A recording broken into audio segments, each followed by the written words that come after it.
Hi guys, welcome to this new video, and in this video I'm going to address two questions. The first one is what's the difference between the former and new leather in the brown Midori color when it comes to aging. And then the second question is how do you take care of leather? And so let's start with the differences in leather. So left we have a brown regular size Midori with Midori written on it, so it's the ancient, the old leather version, which you won't have if you buy one. And typically it's a leather that gets pretty dry. And the thing is, you might like the fact that it gets dry. It's not the same leather as the very original leather in Midori's, which would get a little red and very polished with time. This one gets rather dry with time. I've been using it for more than a year now. It's my daily brain dump.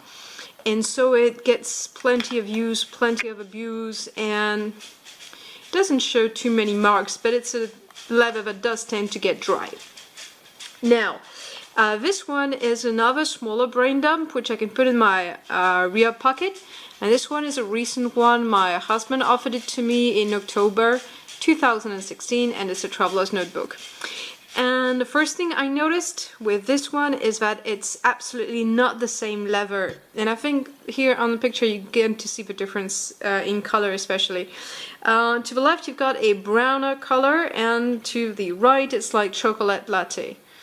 And it's not exactly the same color. Now, this one ages very quickly, and it's something I absolutely love in this one. If I had to choose which one is my favorite between this one and the new one, I would definitely say the new one. And why? Because it's got the feel of a pull-up leather a lot more than the previous one, which was absolutely not pull-up. Someone said it was pull-up, but no, it's not. And this one has a greater feel of pull-up leather. It's, with time, it gets a lot more texture, a lot more variations, a lot more marks, and it feels better to the touch too. It's like it's greasier and softer, though it tends to get a bit dry too. So let's look at it. So you see plenty of marks, plenty of variations. Really perfect for a brain dump actually. And here you've got a lot less, though it's used a lot more than the small one. Right, so if you have hesitations as to whether you should buy the brown Midori because it has changed, and a lot of people will tell you that the leather is not the same as the original one. Even this one is not the same leather as the original one. Well, do not hesitate that much, because the leather may change, but it looks like a Midori. It is a Midori, so it's a nice leather. It ages perfectly well, and if you like bites, marks, and all the stuff that comes with the pleasure of using leather, then you would be in for it. Now, if you like leathers that do not move, or if you fear any type of scratch, then Midori might not be the go-to solution. You've got plenty of other solutions, plenty of other choices, but definitely if you go for leathers like these, you might expect lots of scratches. Now, this being said, scratches can be dealt with, and dryness can be dealt with. The thing that is important to know is that once you apply any solution to your leather, it's going to change color, and it's going to change the feeling and the touch that it has.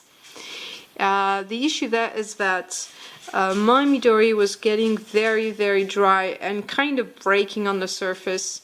Very slightly, but still breaking, showing whiteness under it.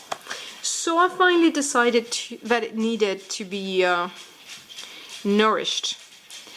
And once you start, then this has to be a regular process, because it gets drier and drier and drier and whatever. Here you've got definitely three solutions in my mind. And I'm going to show you three solutions and then tell you which one I typically choose. Here you've got, of course, trademarks will not be the same in the US, in the UK, in France. I just chose 3 solutions that you can easily find the equivalent to anywhere. Okay, so that's shoe polish. It's a regular kiwi one, and I'm not using this. It's probably the best solution for your leather, but it's very aggressive. It's like it may cause an allergic skin reaction, may cause drowsiness or dizziness. It's harmful to aquatic life, and etc. and etc. It's very aggressive. So since it's something that I'm going to use with my hands all the time, I definitely do not want to use this.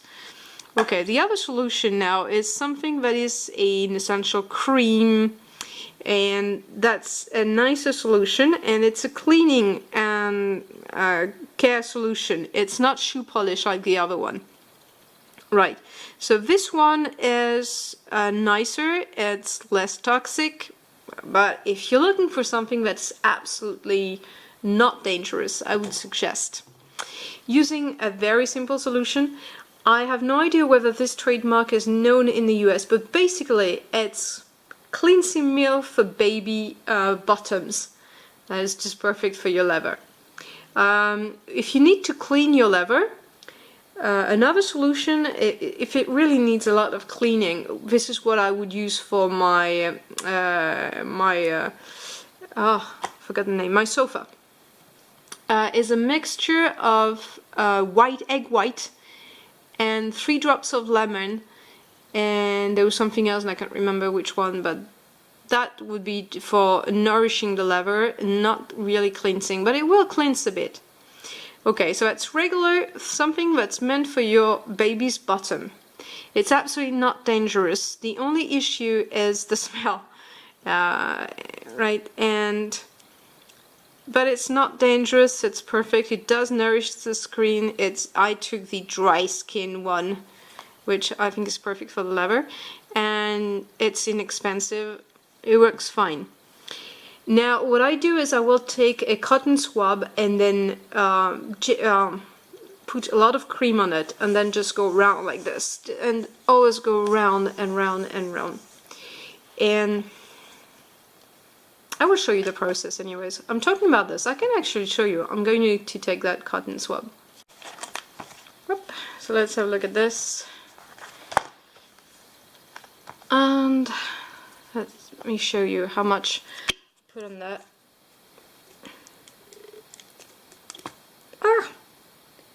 Okay, so it's a lot of solution. And you can be generous with it. Doesn't really matter. And then you just go around like this. Put it everywhere, and I suppose there will be many people who have knowledge in leather just jumping at that solution like this. This is hell, but it works perfectly for my leathers. It works for my sofas as well. The only issue is that it smells like baby bottom, but whatever. It's not an absolutely outrageous smell. And the smell goes away after a while. Okay, so you generously put it everywhere. And as you can see, the color has changed already. The reds come out. You can see the reddish brown. I would love it if it would keep that color, but it doesn't. It goes back to its regular color. There's absolutely no tincture in this. So it's just that it's wet. Right, so as you see, I put it generously on this one.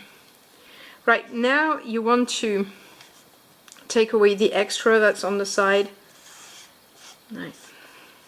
And it's pretty wet, and you want it wet. It's nourishing the leather. Right.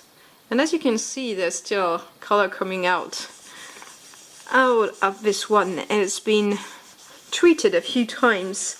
Now the effect of this is that most of the smaller scratches will disappear from your leather notebook, from your Midori.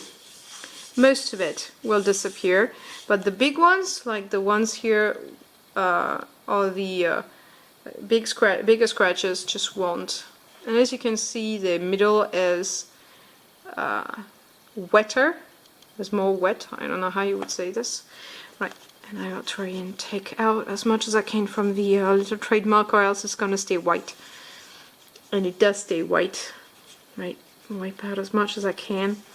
Right, and just let it dry. Now that's it. And it's not going to ruin your notebook at all. Right, baby bottom lotion. And I wish it stayed that red, but it won't. And so that's a process that I repeat like once every 2 weeks.